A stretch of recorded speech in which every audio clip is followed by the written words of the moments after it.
Mesdames, Messieurs, bonjour et bienvenue à notre webinaire qui sera consacré aux mesures qui seront d'application dès le 4 mai pour le secteur de la construction. Ce webinaire est organisé en collaboration avec les différentes confédérations locales francophones du pays et je tiens également à remercier notre partenaire formation, le Sephora, qui est le fonds de formation pour les employés CP200. Alors tout d'abord, une petite précision d'ordre pratique. Comme nous sommes assez nombreux à suivre ce webinaire, nous avons volontairement coupé vos micros et les caméras. Ce sera plus facile pour nous. Mais vous inquiétez pas, vous allez pouvoir poser des questions. Vous allez voir au milieu de votre écran en bas, vous avez un bouton Q&R. Moi, je recevrai vos questions et je ferai un condensé. Et à la fin de la présentation de notre juriste, je vais lui poser vos questions. On va essayer également de respecter le format de notre webinaire, c'est-à-dire 1 heure. Si jamais on n'arrive pas à répondre à toutes vos questions, sachez qu'on va forwarder toutes vos questions aux chambres locales. Et donc, c'est les collaborateurs des confédérations locales qui reprendront contact avec vous ou qui vous répondront par écrit. Mais revenons au sujet qui nous intéresse aujourd'hui. Quelles sont les mesures qui seront d'application le 4 mai prochain? On a reçu beaucoup de questions, notamment quels sont les travaux qui sont autorisés à partir du 4? Est-ce que je peux travailler dans une habitation occupée, même si ce ne sont pas des travaux urgents? Est-ce qu'on peut déroger à la distanciation sociale moyennant le port de pays adaptés? Et alors, un grand classique qu'on reçoit beaucoup pour l'instant, comment vous allez organiser votre transport collectif? On reçoit plein de questions sur des plexiglas. Est-ce que si le personnel porte des masques, on peut se mettre à 10 dans les camionnettes? Donc, on va essayer de répondre un maximum à vos questions. Sachez toutefois que nous sommes encore dans l'attente de la publication d'un arrêté ministériel. Sachez que c'est l'arrêté ministériel qui fera loi. Et pour l'instant, toutes les mesures qui ont été annoncées vendredi dernier par la Première ministre Bill May, notamment le déconfinement du pays en différentes phases, toutes ces mesures doivent encore être traduites dans un arrêté ministériel. Et donc, ce n'est pas un guide ou un protocole ou une fac qui va décider qu'est-ce qu'on pourra faire le 4 mai, mais nous nous sommes quand même inspirés d'un protocole parce qu'il faut savoir, et ça c'est quand même une bonne nouvelle, que le secteur de la construction est un des seuls secteurs à avoir pu conclure un protocole d'accord avec les partenaires sociaux. Et donc, ce protocole est en quelque sorte un guide de bonnes pratiques qui reprend diverses recommandations pratiques pour l'organisation des chantiers et pour reprendre les chantiers en toute sécurité. Mais donc, il y a une chose que vous devez bien garder à l'esprit pendant tout ce webinaire, c'est que toutes les informations qu'on va vous donner, il est possible que si la semaine prochaine ou d'ici quelques jours, un arrêté ministériel est publié, il est possible que certains points soient encore adaptés. Mais nous avons gardé comme fil rouge le protocole de notre secteur, mais notre juriste ira plus en détail et à chaque fois mettra les précautions d'usage. Donc, je vous souhaite un bon webinaire. On se retrouve à la fin de la présentation et je donne maintenant la parole à Bérangère. Voilà, merci beaucoup Jürgen. Donc, attendez, j'ai déjà un petit problème avec mes slides. Voilà. Donc, bonjour à tous. Donc, je vais d'abord vous exposer dans un premier temps la structure de la présentation. Donc, comment cette présentation va se structurer? C'est assez simple. Dans un premier temps, je vais vous parler du contexte dans lequel les nouvelles règles ont été fixées. Donc, je vais revenir sur l'allocution de la Première ministre de vendredi dernier et je vous parlerai du guide générique qui a été établi par le groupe des 10 pour lutter contre la propagation du Covid-19 au travail, ainsi que du protocole des partenaires sociaux de la CP 124 qui a également été établi vendredi dernier. Ensuite, je m'attellerai à l'analyse détaillée de toutes les règles actuelles et des règles qui seront en vigueur le 4 mai prochain. Ces règles concernent notamment la distanciation sociale, les déplacements, le travail en extérieur et le travail dans les immeubles non habités, le travail en intérieur dans des habitations occupées, le travail en intérieur dans les bâtiments où séjournent des patients qui sont atteints du Covid-19, Je parlerai également de la coactivité, des salles d'exposition, des travailleurs détachés et je terminerai mon exposé par la livraison de matériaux de construction et du béton prêt à l'emploi. Donc, commençons par le contexte dans lequel les nouvelles règles ont été adoptées. Donc, comme vous l'avez tous compris, vendredi dernier, la Première ministre nous a dit que nous étions en route vers un déconfinement progressif qui se fera par phase avec 4 dates clés. La première date étant la date du 4 mai et cette date marque le début de la phase 1A. Cette phase 1A est une phase qui nous concerne puisqu'elle concerne les industries et les services B2B, donc business to business. Quelle est la philosophie de cette première phase? C'est de pouvoir permettre au secteur de l'industrie et au service B2B de reprendre le travail. Et pour ce faire, afin de reprendre un travail qui soit responsable et qui permette à tous les travailleurs d'être protégés, la Première ministre estime qu'il faut prévoir une organisation du travail qui va être basée sur un accord sectoriel. Donc, si vous voulez, l'idée, c'est vraiment d'encadrer la reprise du travail par le biais d'un accord qui doit être pris secteur par secteur. Et cet accord est pris sur base d'un guide générique qui a été adopté dans le courant de la semaine dernière, donc qui a été établi par le groupe des 10, donc par les partenaires sociaux, et qui a été ratifié par le gouvernement. Un autre point important pour pouvoir reprendre progressivement le travail à partir de lundi, c'est la possibilité de ne plus respecter les distances de sécurité, mais à condition de respecter des recommandations sanitaires, notamment le port du masque, et bien sûr, j'y reviendrai. Un point aussi important, pour les entreprises qui emploient des employés, il est important de savoir que le télétravail reste toujours la norme. Je ne reviendrai pas là-dessus, mais je tenais à le signaler pour ceux qui sont concernés. Donc, quel est ce fameux guide générique? Donc, c'est bien un guide qui contient un nombre d'éléments importants. Il reprend toute une série de normes, de mesures que l'on peut mettre en place au sein de sa société, sur un chantier et dans tous les cas de figure qui pourraient être rencontrés par un travailleur. Et donc, ça propose vraiment des normes de sécurité pour éviter la propagation entre travailleurs au sein d'une entreprise. Et ce guide va servir à tous les secteurs pour établir un accord sectoriel. L'accord sectoriel ayant pour but, quant à lui, de se baser sur ce guide et de finaliser, de finaliser des règles, s'inspirer de ce guide pour créer des règles plus spécifiques à son secteur et créer aussi des règles qui vont permettre aux entreprises de déterminer ces règles au sein de leur entreprise. Comment ces règles doivent être adoptées et quelles sont les règles qui doivent être adoptées.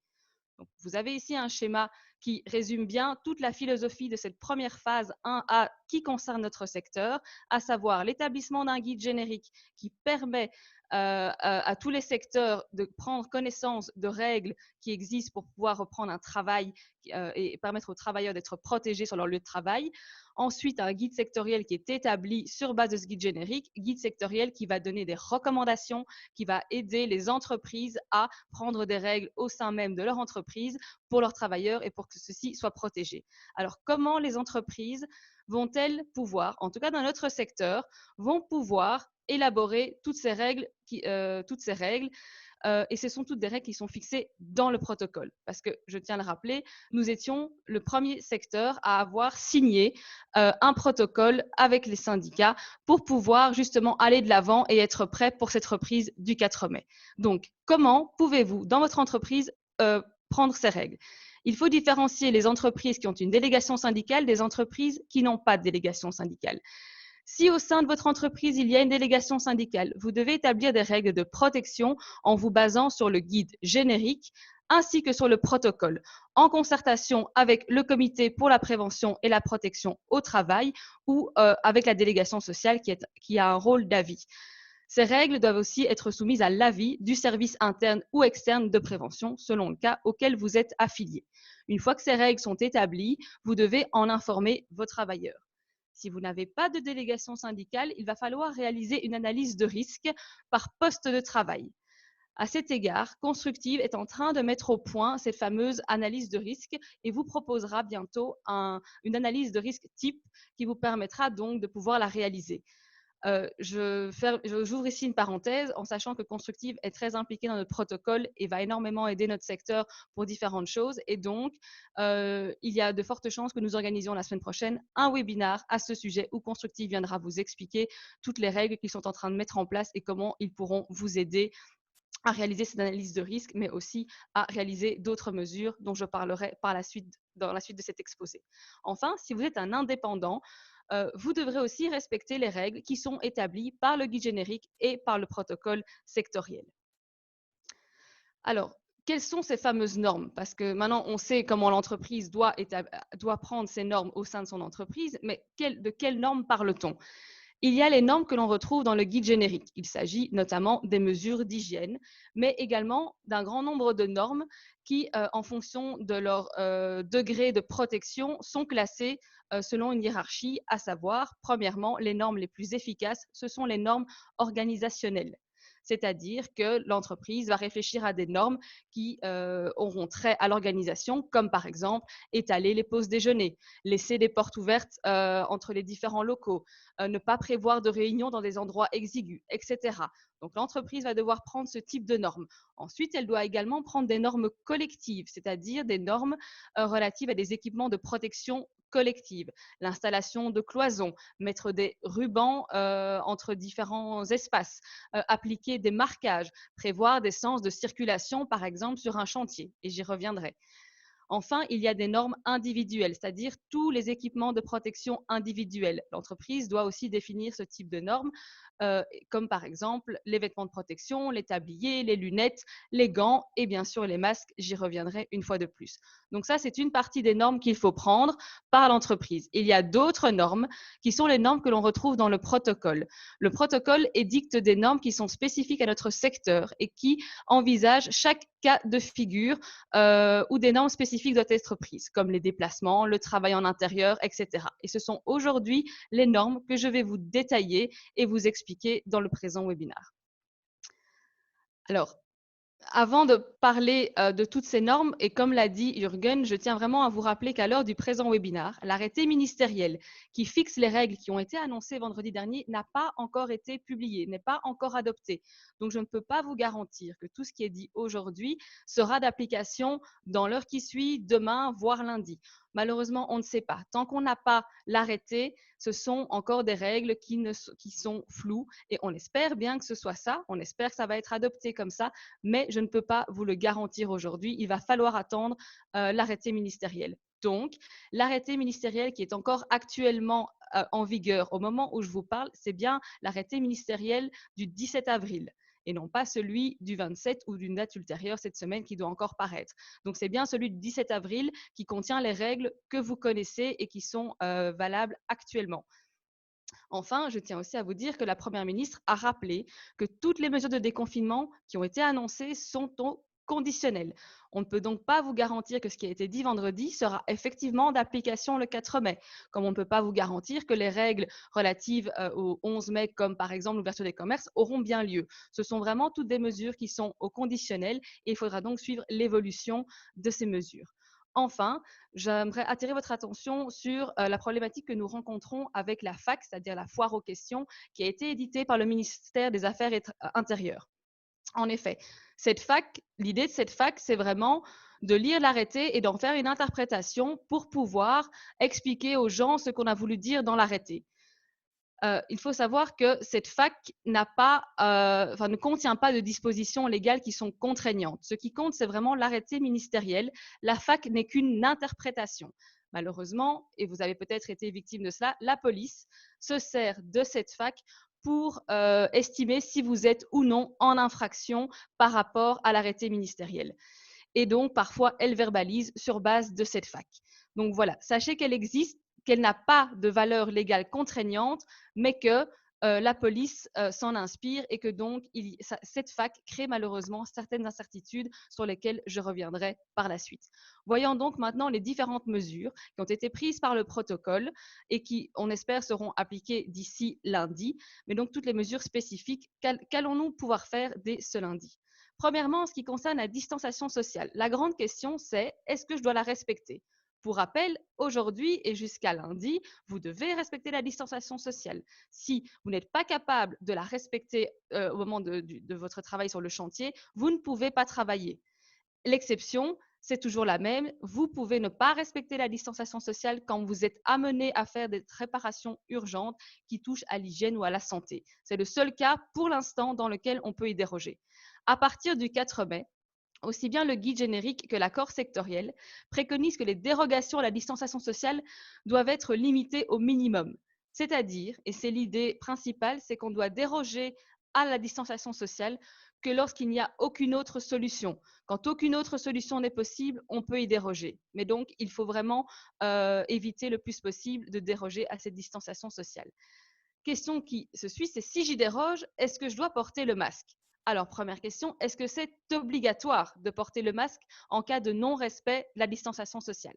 Actuellement, on ne sait pas si c'est obligatoire. On attend l'arrêté ministériel. À cet égard, le guide générique et le protocole sectoriel vous expliquent que dans les situations où la distanciation sociale ne peut être respectée et après avoir épuisé des mesures d'organisation et des équipements de protection collective, le port du masque buccal peut certainement être une mesure complémentaire, mais en association avec d'autres mesures de prévention et dans le respect de la hiérarchie de la prévention. Donc, je vous ai expliqué ce qu'était la hiérarchie de la prévention. Donc, c'est vraiment, il faut respecter au maximum toutes les normes organisationnelles, des normes collectives et les normes individuelles. Le masque n'est pas la seule solution et la seule chose qui vous permette de déroger à la distanciation sociale. L'autre question qui se pose, c'est si j'utilise des masques, quel type de masque?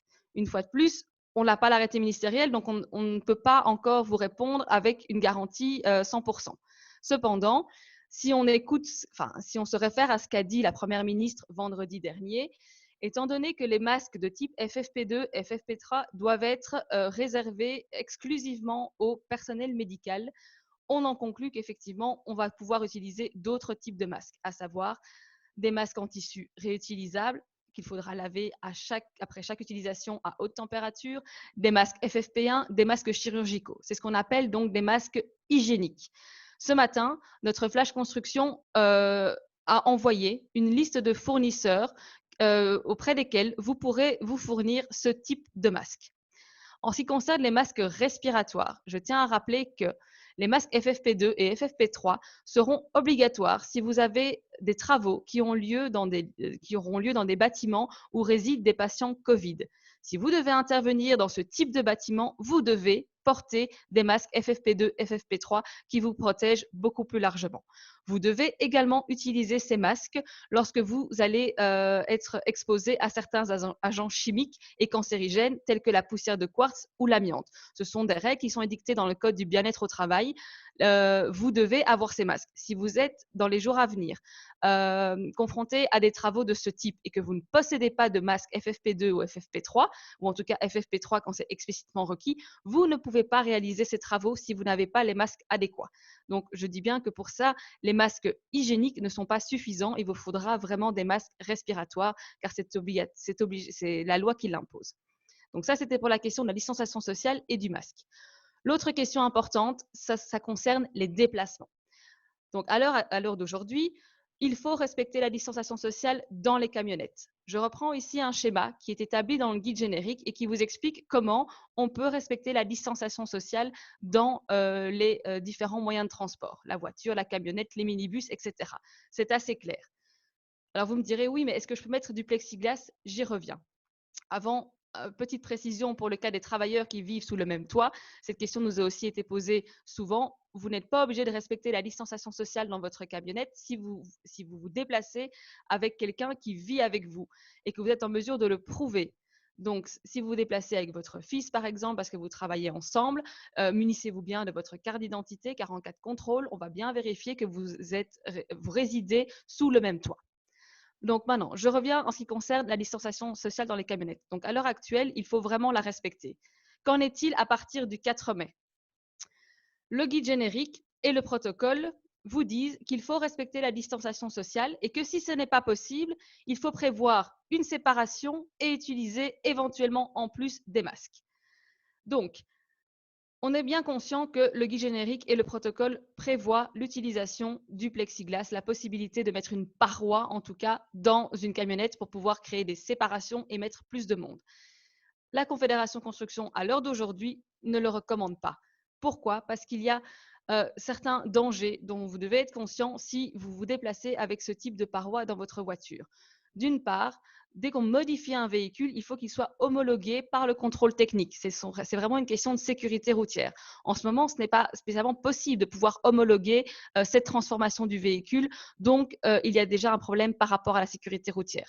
D'autre part, vous risquez d'avoir une amende parce que votre véhicule n'est pas conforme. On a déjà entendu que certains entrepreneurs ont été verbalisés par la police parce qu'ils avaient placé ce type de paroi. D'autre part, nous n'avons eu aucune confirmation de la part des assurances, aussi bien l'assurance accident du travail que tout ce qui concerne les assurances voitures, que ce sera couvert en cas d'accident. Si vous avez un travailleur qui est gravement blessé ou simplement même blessé par le plexiglas qui vole en éclats, on ne peut pas vous garantir que l'assurance accident du travail va intervenir. Pour l'instant, on ne le sait pas, donc il faut vraiment être très méfiant par rapport à ça. Enfin, on n'a pas eu d'accord explicite de la part du SPF Mobilité pour dire que l'on peut placer dans les camionnettes des plexiglas. Dès lors, notre recommandation aujourd'hui, c'est qu'il faut encore respecter la distanciation sociale dans les véhicules, puisque c'est quelque chose qui est encore possible. Et en ce qui concerne le plexiglas, on vous tiendra informé s'il y a une évolution par rapport à cette question. Mais aujourd'hui, pour éviter vraiment le moindre problème, il faut encore respecter la distanciation sociale. Car pour rappel, vous ne pouvez y déroger que quand il est impossible de faire autrement. Dans un véhicule, vous pouvez faire autrement, donc il faut la respecter. Point suivant, c'est ce qui concerne le travail en extérieur et dans les immeubles inhabités. Alors, à l'heure d'aujourd'hui, vous connaissez les règles. Si vous travaillez en extérieur, en immeuble inhabité, il faut respecter les règles de distanciation sociale et ne pas travailler si ce respect est impossible. L'exemption, les travaux urgents. À partir du 4 mai, comme je l'ai exposé, il sera possible de déroger à la distanciation sociale quand vraiment il est impossible de la respecter et en s'assurant d'être bien protégé via les différentes techniques de protection. Je vous renvoie à ce que j'ai dit précédemment. Le travail à l'intérieur des bâtiments occupés, voire habités, donc les bureaux ou les habitations occupées. C'est une question qui, à l'heure actuelle, est très compliquée et on n'a malheureusement pas pu vous apporter de réponse claire et je ne peux toujours pas vous apporter de réponse claire aujourd'hui. En ce qui concerne les habitations occupées, l'arrêté ministériel du 17 avril ne l'interdit pas. On n'interdit pas de travailler dans les bâtiments occupés, moyennant bien sûr le respect des règles de distanciation sociale. Malheureusement, la fac, dont je vous parlais tout à l'heure, la fac du ministère des Affaires intérieures dit que ce n'est pas autorisé, sauf en cas d'urgence, du point de vue de la sécurité, du bien-être ou de l'hygiène. En ce qui concerne les parties communes, l'arrêté ministériel, une fois de plus, ne l'interdit pas, moyennant le respect de la distanciation sociale. La fac, elle, ne dit rien par rapport aux parties communes, mais les parties communes peuvent être assimilées à de l'habitation, donc on considère que ce n'est pas autorisé, sauf urgence. En ce qui concerne maintenant les appartements vacants dans un immeuble occupé, selon l'arrêté ministériel, une fois de plus, on n'interdit pas, moyennant le respect des règles de distanciation sociale. La fac, quant à elle, l'avait explicitement accepté aux alentours du 1er avril. Cette fac-là disait pas de souci. Cependant, cette fac a changé depuis et il y a une différence entre la fac dans sa version néerlandophone et sa version francophone. Dans sa version francophone, on n'en parle plus du tout et donc on ne sait pas du tout si elle l'autorise ou pas. En tout cas, comme elle n'en parle plus, il semblerait qu'elle ne l'autorise pas. Par contre, dans sa version néerlandophone, on parle d'unité d'habitation inhabitée. Donc là, on pourrait considérer qu'effectivement, elle l'autorise. Donc vous aurez compris que ces questions sont floues. Parce que d'un côté, légalement, vous pourriez travailler dans des bâtiments occupés, mais par rapport à cette fac sur laquelle se base souvent la police pour verbaliser, vous ne pouvez pas travailler.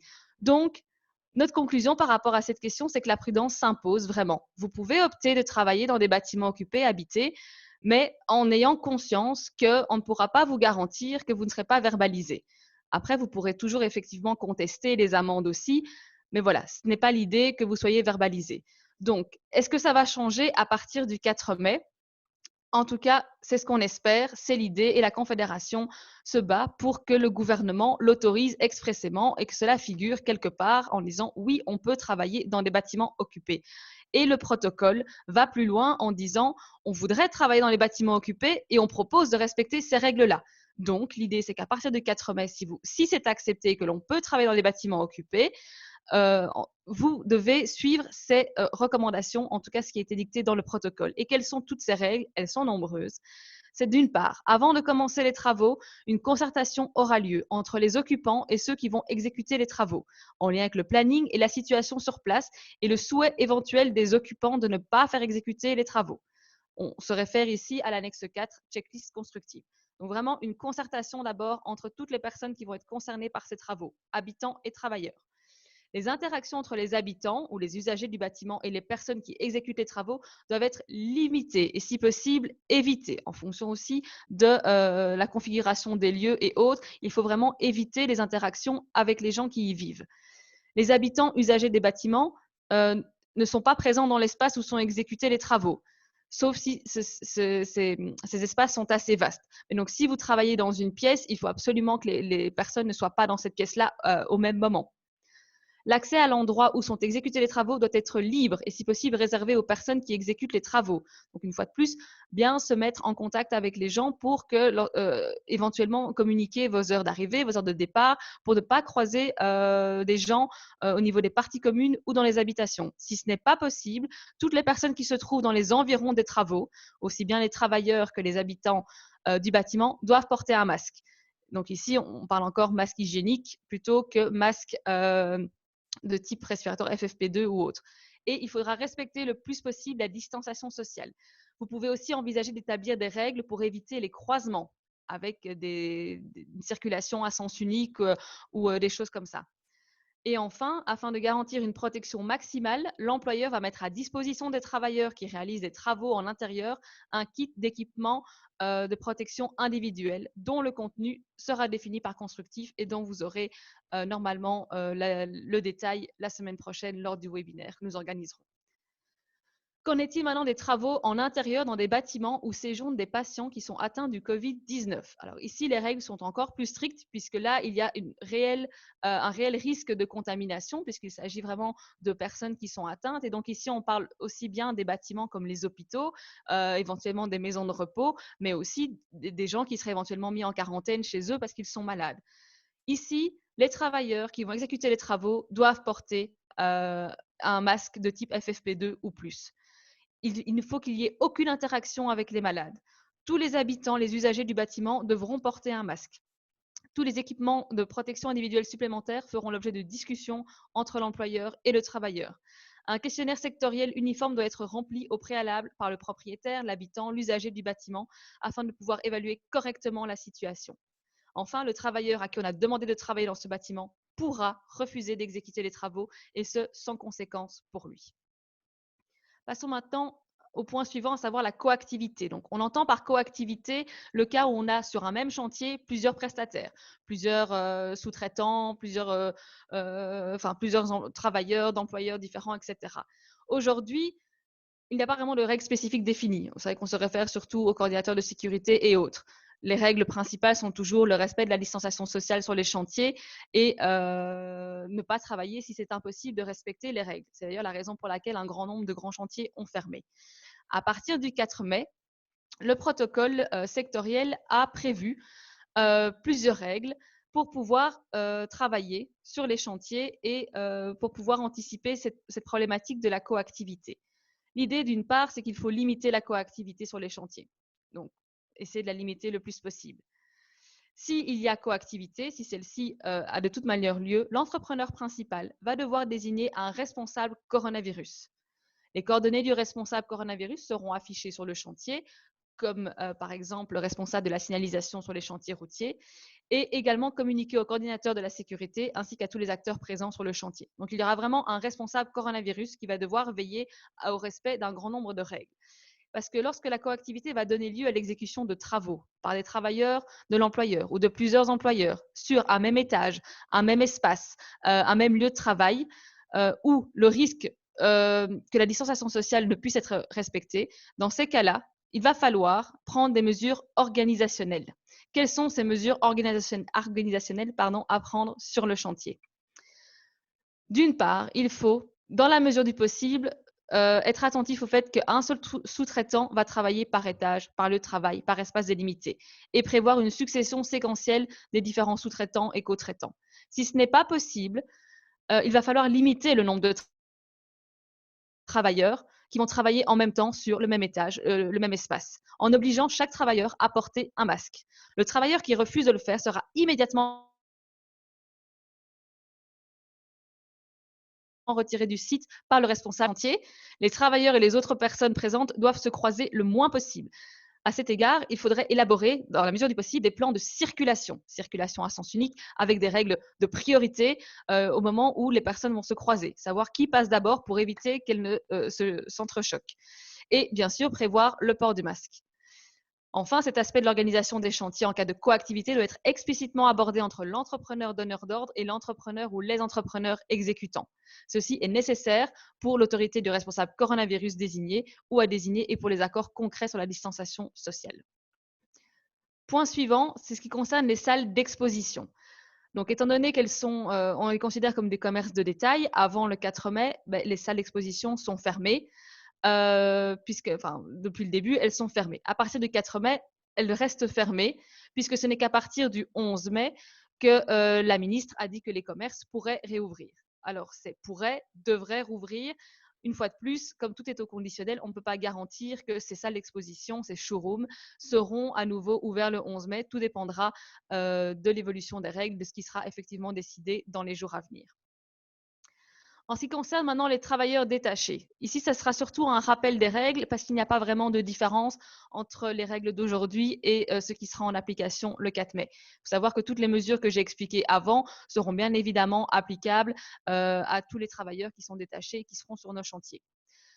Concernant la problématique des travailleurs détachés, nous avons édité 2 notes. Une note qui a trait à la situation dans le cas où vous avez des chantiers dans les pays voisins, donc où vous devez sortir de la Belgique, et une autre note concernant les entreprises étrangères qui veulent revenir en Belgique pour exécuter des travaux.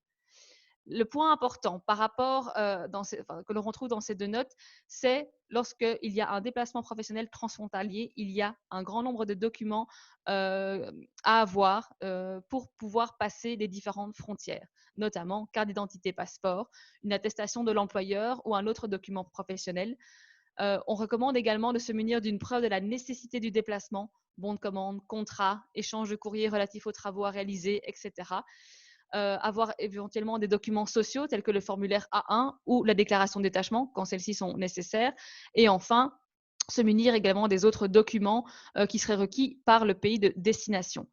On rappelle aussi que le SPF Emploi a mis à disposition un certificat en anglais à compléter et signé par l'employeur et le travailleur, destiné à servir de preuve qu'il est nécessaire de franchir la frontière dans le cadre de la situation du Covid-19. Cette attestation, ce certificat est aussi mis sur notre site, donc vous pourrez le retrouver dans les modèles de documents à télécharger. Je ne vais pas aborder ici en détail cette question des travailleurs détachés parce qu'en Belgique, il est clair que maintenant, les travailleurs peuvent arriver. Un grand nombre de travailleurs européens sont arrivés en Belgique. La Belgique n'est pas spécialement le pays qui pose trop de problèmes à condition de bien respecter toutes les règles que je viens de vous expliquer. La grosse problématique, c'est effectivement le passage des différentes frontières et chaque pays a ses propres règles. Et donc, ce sont des règles qui évoluent chaque jour et on a vraiment des situations cas par cas. On a entendu par exemple que des Portugais avaient pu se rendre en Belgique par avion parce que par voie terrestre, apparemment, l'Espagne ferme ses frontières, a fermé sa frontière et donc toute personne qui n'est pas résidente espagnole ne peut pas traverser la frontière. Donc, ça, c'est un cas. On a aussi entendu pas mal de Roumains ou de Polonais, de personnes qui ont essayé de traverser la frontière allemande, qui ont eu pas mal de problèmes parce qu'un poste de frontière allemand n'est pas l'autre et les règles apparemment n'étaient pas les mêmes. Donc c'est vraiment quelque chose, c'est du cas par cas, il y a une évolution journalière à ce niveau-là. Et donc si vous avez vraiment des questions spécifiques par rapport aux travailleurs détachés que vous attendez d'avoir les sous-traitants qui viennent de ces pays, je vous invite à consulter vos chambres locales pour des questions plus précises et pour pouvoir traiter cas par cas des différentes situations. Et enfin, j'arriverai à la dernière mesure dont nous allons parler aujourd'hui, qui est la livraison de matériaux de construction et du béton prêt à l'emploi. Ici aussi, il n'y a pas vraiment de différence entre les règles actuelles et ce qui se passera le 4 mai.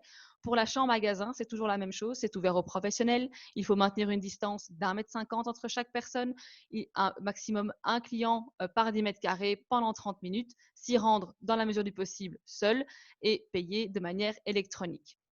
Pour la livraison sur chantier, ici nous nous référons aux instructions Covid-19 qui ont été communiquées par les fédérations patronales FEMA et FEDBéton. Donc pour tout ce qui est livraison, voyez avant la livraison quelles sont les mesures à mettre en place sur le chantier pour avoir une livraison qui respecte les distanciations sociales, ou voir un peu avec le livreur comment cela va se faire. Mais donc on vous renvoie ici aux règles que la FEMA et FEDBéton ont décidées pour tout ce qui est livraison. Donc j'en arrive ici maintenant à la conclusion de mon exposé.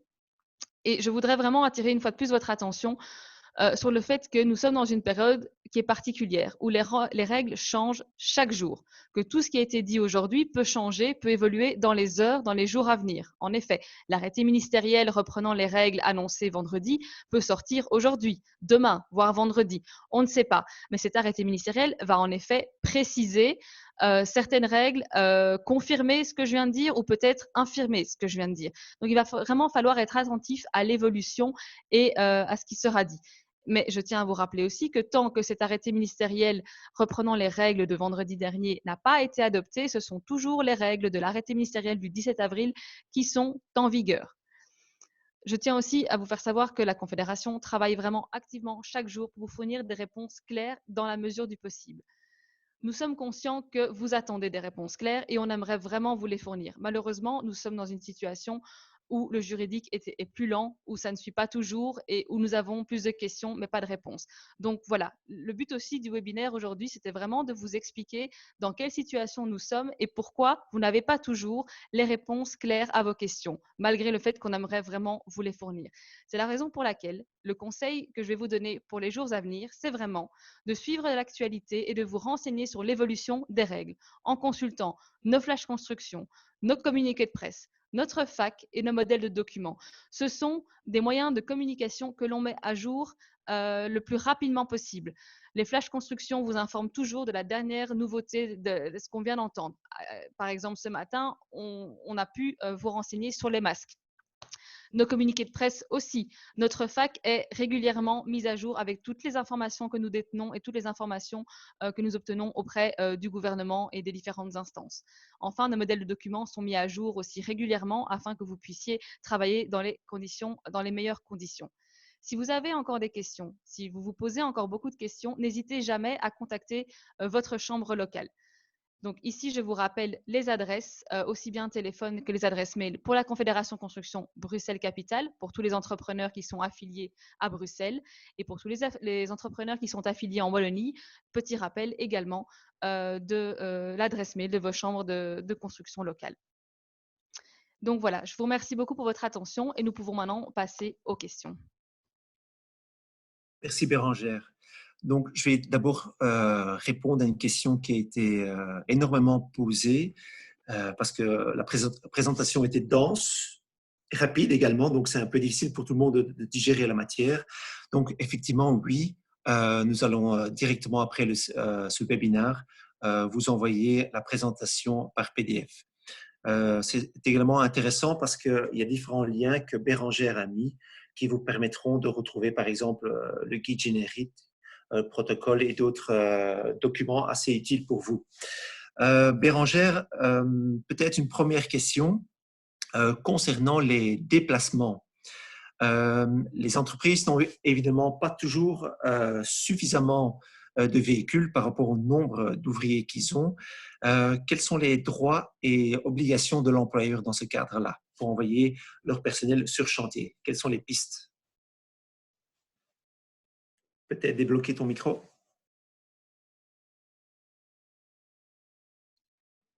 Voilà. Ah voilà. Donc, en fait, s'il n'est pas possible de se déplacer sur le chantier, enfin, si tout le monde ne rentre pas dans la camionnette prévue à cet effet, le travailleur peut toujours prendre aussi son véhicule personnel. moyennant donc les indemnités de mobilité à côté. Mais donc, c'est possible. Il peut prendre son véhicule.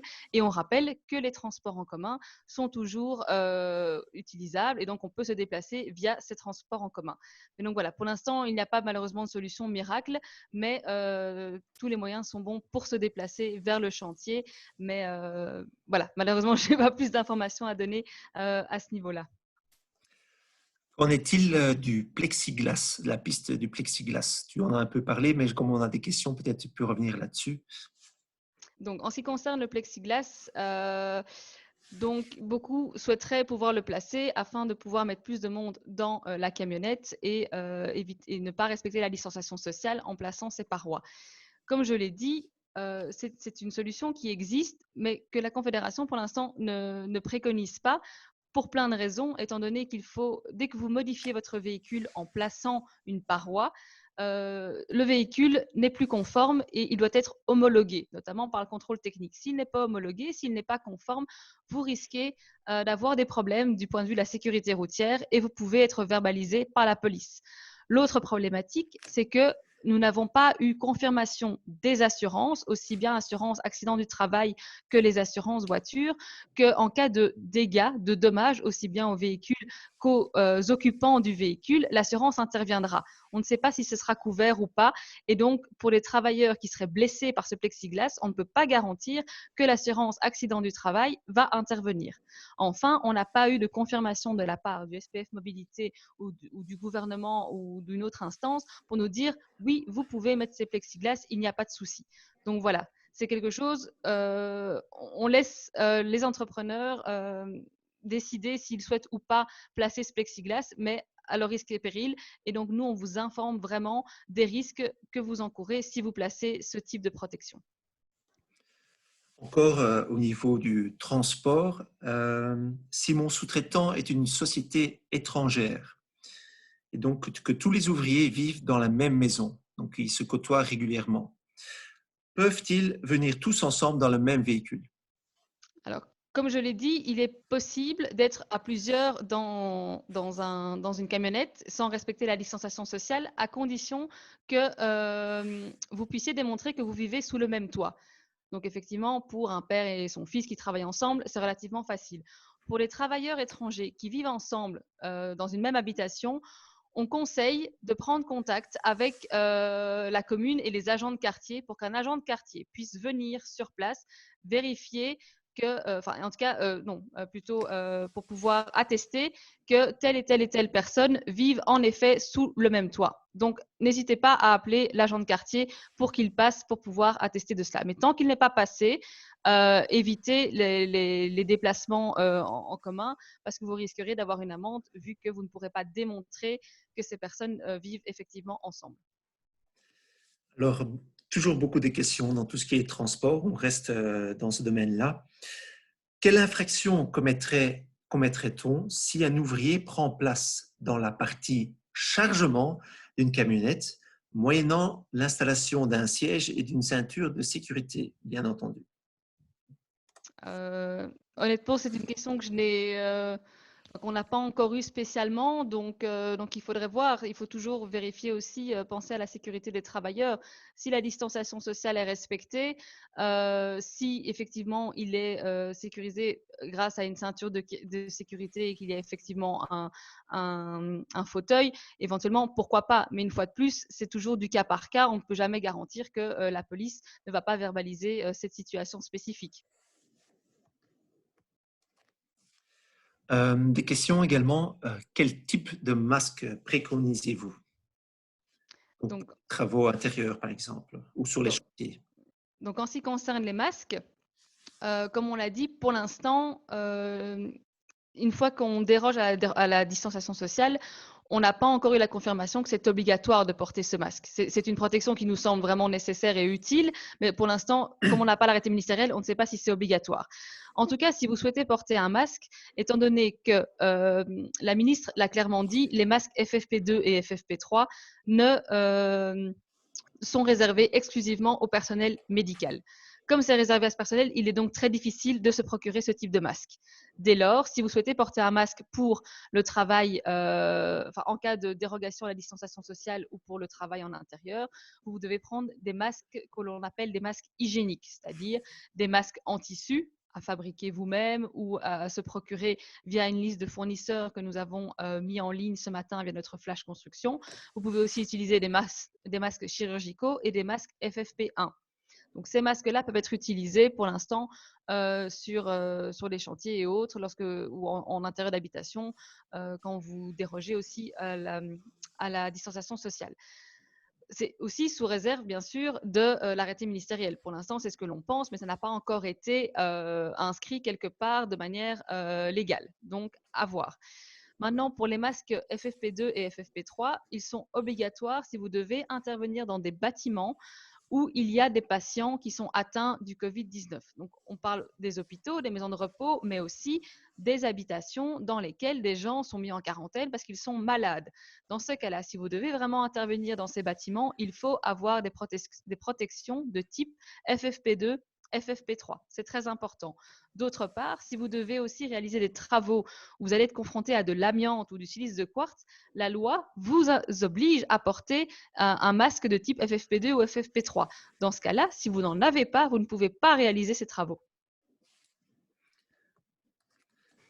À la place des masques, on a également des questions par rapport aux visières. Donc, peuvent-elles remplacer le masque de type chirurgical?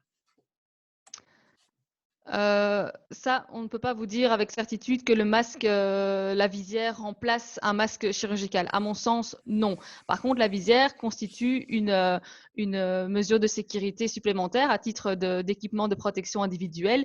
Et donc, comme on encourage vraiment que tous les travailleurs soient vraiment le plus couverts possible et protégés, n'hésitez pas effectivement à porter une visière, mais elle ne va, à mon sens, pas remplacer un masque de type FFP2 ou FFP3. Voilà, donc je vois qu'il y a encore des questions au niveau des masques, tout ça. Donc, Bérangère l'a dit, la semaine prochaine, nous allons faire un webinaire spécialement sur les équipements. Euh, donc, on va aller plus en détail là-dessus. J'ai également une question par rapport au protocole. D'une part, quelle est sa valeur juridique? D'autre part, est-ce qu'il ne s'applique alors que aux ouvriers ressortissants de la PC 124? Donc, par exemple, les électriciens, est-ce qu'ils rentrent en ligne de compte? Mais peut-être commencer par la valeur du protocole. Mais donc, le protocole, c'est vraiment un protocole d'accord des partenaires sociaux de la CP 124. Donc, voilà, ça ne concerne que la CP 124. En ce qui concerne sa valeur, à l'heure actuelle, elle n'a pas encore été vraiment définie. Tout ce que l'on sait, c'est que, et je vous dis une fois de plus, on n'a pas l'arrêté ministériel, c'est que il fallait, pour pouvoir reprendre progressivement le travail et reprendre le travail de manière responsable par rapport au Covid, que les secteurs adoptent un protocole d'accord. C'est l'idée. Ce protocole est basé sur le guide générique. Donc, pour l'instant, la valeur de ce protocole n'est pas encore définie, mais on communiquera dès qu'on le saura. Mais ce qui est certain, c'est que il faudra en tenir compte puisque c'est vraiment un accord entre les syndicats et le patronat. Et donc, il faut en tenir compte parce que c'est important et d'autant plus qu'il donne vraiment des mesures qui sont très utiles pour pouvoir travailler en toute sécurité. Mais on communiquera sur la valeur et tout ça plus tard quand on aura un peu plus d'informations, étant donné qu'on attend toujours l'arrêté ministériel qui en fait, va soulever beaucoup de… Enfin, non, éteindre beaucoup de questions et donc on aura beaucoup plus de réponses. Alors maintenant, on va aborder d'autres types de questions par rapport au télétravail. L'employeur peut-il demander à ses travailleurs qui sont aujourd'hui en télétravail de revenir travailler au siège moyennant le respect des consignes hygiéniques sanitaires? Alors donc, une fois de plus, le télétravail doit vraiment rester la norme, hein. Donc ça, c'est quelque chose de très important. Maintenant, s'il faut venir travailler dans les locaux, vous trouverez dans le guide générique, il y a vraiment un grand nombre de pages qui concernent la mise en place des bureaux, de ce qu'il faut faire au sein d'une entreprise pour que les employés puissent revenir travailler dans les locaux sans jamais se croiser et en respectant la distanciation sociale. Donc, mais tout ça est expliqué dans le guide générique et ce sont vraiment des mesures que vous devez prendre en concertation avec vos délégations syndicales et en vous basant sur le guide générique qui est vraiment très bien fait à ce niveau-là et explique vraiment comment vous pouvez mettre en place toutes les normes, surtout des normes organisationnelles pour éviter que les employés ne se croisent. Mais donc voilà, mais le télétravail reste vraiment la norme. Donc si c'est possible, il faut le maintenir. Donc, juste petite précision, dans les slides que vous allez recevoir, il y aura le lien vers le guide générique qui est bien illustré. Alors, Bérangère, une question. Est-ce que nos travailleurs peuvent refuser la reprise du travail parce qu'ils ont peur d'être infectés par le virus? Ça, c'est une question qui actuellement, enfin, la réponse que nous apportons généralement à cette question, c'est qu'à partir du moment où l'employeur met tout en place pour pouvoir protéger ses travailleurs et qu'il peut faire des travaux en respectant la distanciation sociale, actuellement, il n'y a pas de raison à ce qu'ils ne viennent pas travailler. Donc, normalement, il est censé venir travailler. Maintenant, à partir de lundi, cette règle ne change pas spécialement. Il faut vraiment protéger au plus possible les travailleurs, mettre tout à disposition pour qu'ils puissent travailler dans de bonnes conditions. Mais normalement, il n'est pas censé refuser. La seule exception dans laquelle il pourrait refuser, c'est le cas où il devrait travailler dans des habitations qui seraient occupées par des personnes atteintes de Covid ou dans des hôpitaux. Dans ce cas-là, il pourrait effectivement refuser de travailler de peur d'être contaminé et là, il n'y aurait aucune conséquence pour lui. Mais sinon, normalement, les employeurs ne sont pas censés, les travailleurs, pardon, ne sont pas censés refuser le travail qui leur est proposé. Alors, deux questions un peu similaires. Ça concerne tout d'abord, peut-on organiser des visites commerciales, donc de prospection chez des clients particuliers? C'est une première question. Et alors, une question un peu similaire, c'est j'ai une entreprise qui fait des meubles sur mesure. Puis-je envoyer à partir du 4 mai mes mesureurs chez mes clients particuliers pour avancer dans la réalisation des travaux? Alors ça, c'est toujours cette fameuse question par rapport aux travaux dans les habitations. Il faut savoir que sont assimilés aux travaux dans les habitations occupées les prises de mesure, l'établissement de devis, etc. Tout ça, c'est une question sur laquelle, on l'a dit, au jour d'aujourd'hui, il y a vraiment une différence entre l'arrêté ministériel et la fac. Et donc, on n'a pas une réponse claire à vous apporter. L'arrêté ministériel n'interdit pas de se rendre dans les habitations occupées, mais la fac l'interdit. Donc, il faut voir, il n'y a pas malheureusement de réponse magique par rapport à ça. Je ne peux pas vous dire oui ou non, ce sera autorisé. Et à partir du 4 mai, euh, la, la question perdure, puisque la Confédération fait tout pour que ce soit autorisé, en tout cas qu'on puisse aller travailler dans les habitations et que ce soit reconnu, en tout cas par écrit quelque part. Bon, maintenant, ce n'est pas le cas. Le 4 mai, on espère que ce sera peut-être le cas, qu'il y aura en tout cas des précisions par rapport à ça. Mais ce qui est sûr, c'est que le protocole prévoit que pour tous les travaux qui vont devoir se faire en intérieur d'habitation, et donc par travaux, on entend aussi établir des devis, faire des réunions avec les personnes et autres, il y a plusieurs règles à respecter et à mettre en place, règles qui sont reprises dans les slides. Il y a des entreprises qui soulignent également que la police observe parfois d'autres réglementations et donc ils font référence par exemple à la fac du SPF intérieur. Et donc, comme on n'est pas encore sûr quand l'arrêté ministériel sera publié, si le 4, par exemple, ils se rendent chez des particuliers, on vient d'en parler, et que la police passe et qu'eux suivent encore leur fac, qu'en est-il? Est-ce qu'ils peuvent protester, contester l'amende qu'ils recevraient? L'amende est toujours contestable. Si la police se base sur la fac, il est possible de contester l'amende. Et à cet égard, nous avons établi un modèle de contestation donc qui est repris dans les modèles de documents que nous mettons en ligne sur notre site. Donc, vous avez un modèle pour contester les amendes que vous pourriez avoir par la suite. Dernière petite question par rapport aux sous-traitants étrangers. Est-ce que tu pourrais revenir juste sur les documents, les différents documents qu'il faudrait fournir à son sous-traitant pour augmenter Oui. les chances de pouvoir passer les frontières? Alors, je vais le reprendre ici. Hop.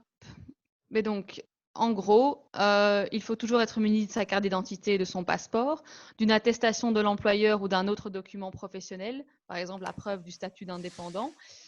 Il faut aussi se munir d'une preuve de la nécessité de déplacement, par exemple un bon de commande, un contrat, un échange de courrier relatif aux travaux à réaliser, et le cas échéant, avoir aussi les documents sociaux tels que le formulaire A1, la déclaration de détachement, et il convient aussi de se munir des autres documents qui seraient éventuellement requis par le pays de destination.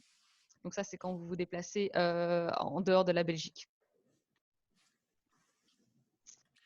Ok, on va peut-être clôturer avec une dernière question par rapport au chômage temporaire pour force majeure. Est-ce qu'il est maintenu après le 4 et jusqu'à quand?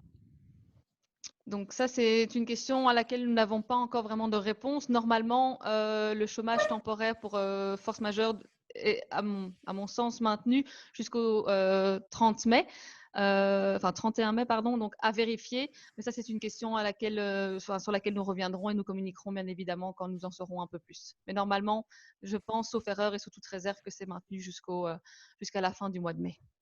Je pense bien, je pense bien. Donc, les entreprises ont encore l'opportunité, en fonction de l'évolution sur leur chantier, de qu'est-ce qui est possible et qu'est-ce qui n'est pas possible, de mettre 1 ou 2 jours leur personnel en chômage temporaire. Les jours suivants, ils peuvent travailler et ainsi de suite. En tout cas, la mesure qui est facilitée pour l'instant est encore d'application jusqu'à fin mai. Je pense qu'on nous avons un peu fait le tour des questions. J'imagine que beaucoup d'entreprises auront encore des questions. Mais je pense qu'il nécessitera de pouvoir relire dans un premier temps tous ces slides qui reprennent en grande partie aussi le contenu du protocole, parce qu'il y a des personnes qui demandent est-ce qu'on peut recevoir le protocole. Je pense tu as pris beaucoup d'éléments qui est pris dans le protocole, mais de toute façon, on va vous communiquer ça début d'après-midi, comme ça vous allez pouvoir regarder ça à votre aise. N'hésitez pas à contacter également votre chambre locale. Et en tout cas, nous vous remercions d'avoir assisté à notre webinaire. À bientôt. Merci, au revoir.